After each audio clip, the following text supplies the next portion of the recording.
లక్ష పాడి రైతు కుటుంబాల సంస్థ కరీంనగర్ డైరీ. కరీంనగర్ డైరీ పాలు మరియు పాల పదార్థాలు ఆర్డర్ చేసిన వెంటనే మీ ఇంటి వద్దకే కరీంనగర్ డైరీ యాప్ ని డౌన్లోడ్ చేసుకోండి.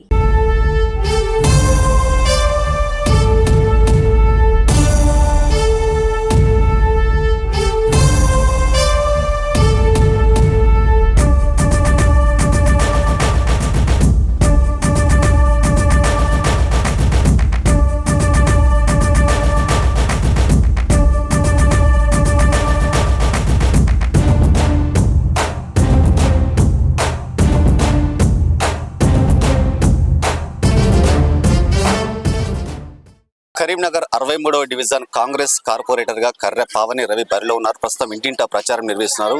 అక్క మనతో పాటు ఉన్నాడు. అక్కని అడిగి మరిన్ని విషయాలు తెలుసుకుందాం. అక్క, ప్రచారం ఎలా జరుగుతుంది? అధికారంలో ఉన్న కాంగ్రెస్ పార్టీకి ప్రజలు బ్రహ్మరథం పడుతున్నారు. అన్ని సమస్యలు కాంగ్రెస్ పార్టీ ద్వారా తీర్చుకోవచ్చు. మనం ఫండింగ్ కూడా వస్తుంది కాబట్టి ప్రజలు కూడా ఇక్కడ కరీంనగర్ నగరం నడిబొడ్డున ఉన్న 60వ డివిజన్ ఇప్పటి వరకు అభివృద్ధిని నోచుకోలేదు. ఇప్పటి వరకు మేము చూసిన సమస్యలలో ముఖ్యంగా డ్రైనేజీ సమస్య విపరీతంగా ఉంది. రోడ్డు మీద నడుస్తుంటే కూడా స్మెల్ భరించలేనంత విధంగా ఉంది. డ్రైనేజీ వ్యవస్థ అనేది పూర్తిగా ఇక్కడ అస్తవ్యస్తంగా ఉందని చెప్పుకోవచ్చు. ముఖ్యంగా వీధి దీపాలు కూడా లేవు చాలా కాలనీలలో. తర్వాత ముఖ్యంగా సీసీ కెమెరాలు అనేది చాలా అవసరము ఈ సిచ్యువేషన్ లో. ఎందుకంటే దొంగతనాలు చాలా ఎక్కువగా జరుగుతున్నాయి ఇక్కడ.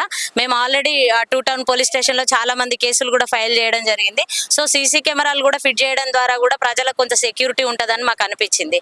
ముఖ్యంగా ఇక్కడ ఉన్నటువంటి సమస్యలు తీర్చుకోవడానికి అధికార పార్టీ ద్వారా అయితేనే నిధులు వస్తాయి. ప్రజలు మన కాలనీ సమస్యలను తీర్చుకోవచ్చు. మన యొక్క సమస్యలను తను తీరుస్తుందని నాకు అందరు సపోర్ట్ చేస్తున్నారు. చాలా సంతోషంగా కూడా అనిపిస్తుంది.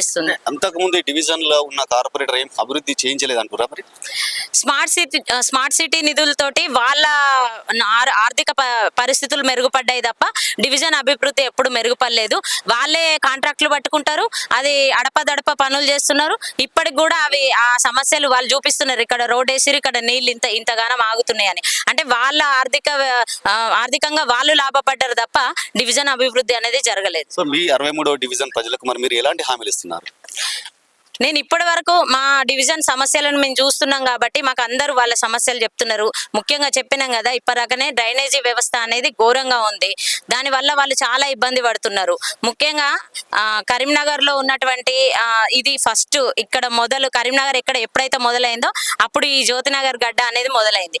ఇక్కడ కూడా ఇంకా అభివృద్ధికి ఇంత కుంటుతనంగా ఉంది అని అంటే చూడడానికి మాకే ఆశ్చర్యంగా అనిపిస్తుంది.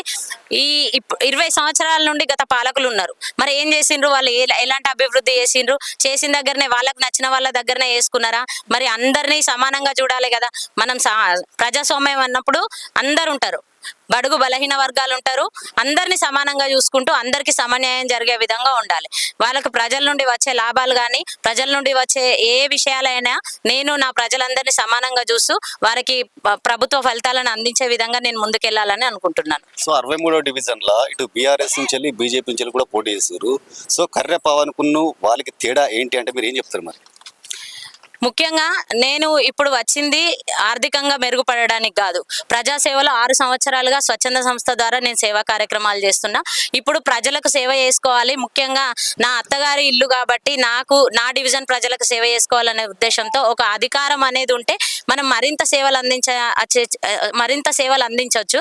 అంటే స్వచ్ఛంద సంస్థ ద్వారా సేవలు అందిస్తున్నాం, కానీ అధికారం అనేది కొంచెం మనకు బలాన్ని ఇస్తుంది కాబట్టి అధికారం ద్వారా మన డివిజన్ కి సేవ చేయాలని అనుకుంటున్నాం. మా డివిజన్ ప్రజల రుణం తీర్చుకోవాలని అనుకుంటున్నా. ఇప్పుడు బీజేపీ కానీ అటు బీఆర్ఎస్ కానీ హోరాహోరీ ప్రచారం చేస్తున్నారు కదా. సో 63వ డివిజన్ లో మీ విజయం తథ్యమా? మరి ప్రజలైతే చదువుకున్న అమ్మాయి స్వచ్ఛంద సంస్థల ద్వారా చాలా సంవత్సరాల నుండి ప్రజల్లో మమేకమై ఉంటుంది కాబట్టి ఈ అమ్మాయికి అవకాశం ఇవ్వాలి.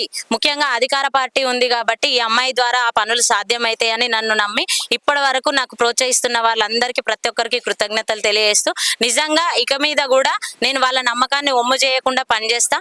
ఖచ్చితంగా ఈ డివిజన్ లో కాంగ్రెస్ పార్టీ జెండా ఎగరవేయడం ఖాయమని మేము అనుకుంటున్నాం. సో చివరగా మీ డివిజన్ ప్రజలకు మీరు ఏం చెప్పాలనుకుంటున్నారు? అందరికీ నిజంగా నేను నా ద్వారా చెప్పేది, నేను ఆర్థికంగా లాభపడడానికి కాదు, డివిజన్ అభివృద్ధికి మన ప్రజలు మన సమస్యలు తీర్చుకోవడానికి ముఖ్యంగా కరీంనగర్ నడి ఒడ్డున ఉన్న ఈ జ్యోతినగర్ లో ఇంకా అభివృద్ధి వెనకబడి ఉంది కాబట్టి దీన్ని మనం ఖచ్చితంగా చేసుకోవాలి, మంచిగా చేసుకోవాలి. ముఖ్యంగా సుడా చైర్మన్ నరేందర్ రెడ్డి అన్నగారు కూడా మొన్న ఈ అమ్మాయిని అయితే గెలిపించండి, సుడా ఫండ్ కూడా పెడతామన్నారు. ముఖ్యమంత్రి రేవంత్ రెడ్డి గారు కూడా మొన్న మాతో మాట్లాడడం జరిగింది. మున్సిపల్ శాఖ మంత్రి నేనే, మీకు తప్పకుండా నిధులు ఇస్తాం, స్మార్ట్ సిటీ ద్వారా పనులు చేయించుకుందాము, మీరు ఖచ్చితంగా గెలిచి మన కాంగ్రెస్ జెండా ఎగరవేస్తే మున్సిపాలిటీ కరీంనగర్ ని అభివృద్ధి దిశగా తీసుకెళ్తామని వారు కూడా మాట ఇవ్వడం జరిగింది. కాబట్టి ప్రజలందరూ కాంగ్రెస్ పార్టీకి ఓటు వేయడానికి సిద్ధంగా ఉన్నారు. కరీంనగర్ లో కాంగ్రెస్ జెండా ఎగరడం ఖాయంగా ఉంది. చూసారు కదా, మొత్తానికైతే 63వ డివిజన్ లో మాత్రం కర్రె పవన్ విజయం తథ్యం అంటున్నారు. ఎందుకంటే అంతకు ముందు ఇక్కడ చేసిన పాలకులు మాత్రం డివిజన్ ను పట్టించుకోలే, కేవలం వాళ్ళు ఆర్థికంగా ఎదిగారే తప్ప ప్రజల సమస్యలు కూడా పట్టించుకునే వారే కరువయ్యారు. ఇప్పుడు నేను ముందుకు వస్తున్నాను, ప్రజల మనిషిగా వస్తున్నాను, ఎందుకంటే రూలింగ్ పార్టీ కాంగ్రెస్ ఉంది, మీరు నన్ను గెలిపిస్తే ఈ డివిజన్ ఏ సమస్యలు ఉన్నాయి అందరికీ చేదోడు వాదడుగా ఉంటూ మీ సమస్యలను పరిష్కరిస్తామని కూడా చెప్పడం జరుగుతుంది. కెమెరా పర్సన్ కార్తిక్ తో శ్రీనివాస్, సుమన్ టీవీ, కరీంనగర్.